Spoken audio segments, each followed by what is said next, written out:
सुप्रभात प्यारे बच्चों, आप सब कैसे हैं? आशा है कि आप सब स्वस्थ होंगे। आज हम व्याकरण वाटिका का अध्ययन करेंगे। आज का हमारा प्रकरण है संज्ञा।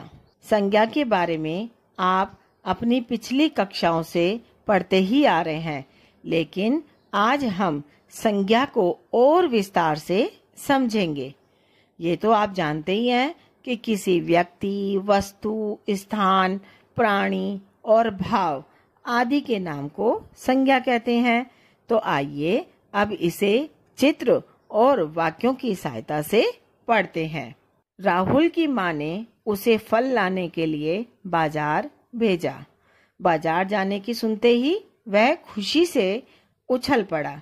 उसका पालतू कुत्ता भी उसके पीछे पीछे चल दिया। बच्चों, इन वाक्यों में राहुल और उसकी माँ व्यक्तियों का नाम है, इसलिए ये संज्ञा है। बाजार क्या है? स्थान का नाम, इसलिए बाजार संज्ञा है। फल क्या है? वस्तु का नाम, इसलिए फल संज्ञा है। कुत्ता क्या है? प्राणी का नाम, इसलिए कुत्ता संज्ञा है। खुशी क्या है? मन का भाव, इसलिए खुशी भी संज्ञा है। इस प्रकार ये सभी संज्ञा हैं। बच्चों, संसार की प्रत्येक वस्तु, स्थान, प्राणी एवं मन के भावों का कोई न कोई नाम अवश्य होता है। इन नामों को ही संज्ञा कहते हैं। अब हम संज्ञा के भेदों को समझते हैं। संज्ञा के 3 भेद होते हैं: व्यक्तिवाचक संज्ञा, जातिवाचक संज्ञा, भाववाचक संज्ञा। संज्ञा का पहला भेद है व्यक्तिवाचक संज्ञा। बच्चों, व्यक्तिवाचक संज्ञा वे संज्ञा शब्द होते हैं जिनसे किसी विशेष व्यक्ति, विशेष स्थान, विशेष प्राणी और विशेष वस्तु का पता चलता है। जैसे इन चित्रों को ध्यान से देखो। ये है जवाहरलाल नेहरू, भारत के प्रथम प्रधानमंत्री यानी कि विशेष व्यक्ति। और ये है बाइबल, विशेष ग्रंथ यानी कि विशेष पुस्तक।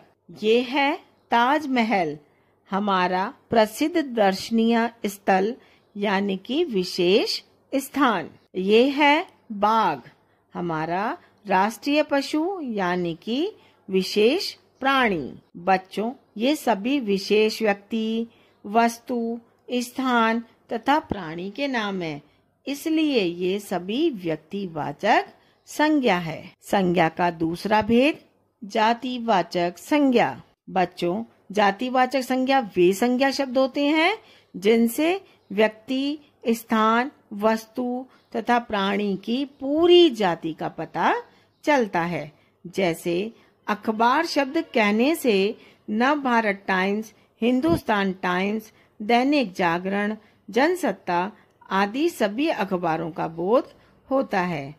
इसी तरह स्टेशन शब्द कहने से bus station, railway station, metro station आदि सभी स्टेशनों का बोध होता है। गांव शब्द कहने से देश के छोटे बड़े सभी गांवों का बोध होता है, इसलिए अखबार, स्टेशन, गांव ये सभी जातिवाचक संज्ञा है। संज्ञा का तीसरा भेद है भाववाचक संज्ञा। बच्चों, भाववाचक संज्ञा वे संज्ञा शब्द होते हैं जिनसे किसी व्यक्ति, वस्तु, प्राणी आदि के स्वभाव, दशा, गुण, दोष और भाव का पता चलता है। जैसे बचपन, हंसी, सुंदरता आदि भाववाचक संज्ञा हैं। बच्चों, यहाँ बचपन शब्द से किसी छोटे बच्चे की स्थिति या दशा यानी कि आयु अवस्था का पता चल रहा है। हंसी शब्द द्वारा किसी व्यक्ति का भाव तथा सुंदरता शब्द द्वारा किसी व्यक्ति के सुंदर होने के गुण का पता चल रहा है। इसलिए बच्चों, बचपन, हंसी और सुंदरता शब्द भाववाचक संज्ञा हैं। बच्चों, आपको अच्छे से संज्ञा अब समझ में आ गई होगी। अब हमें संज्ञा की परिभाषा और इसके भेद याद करने हैं।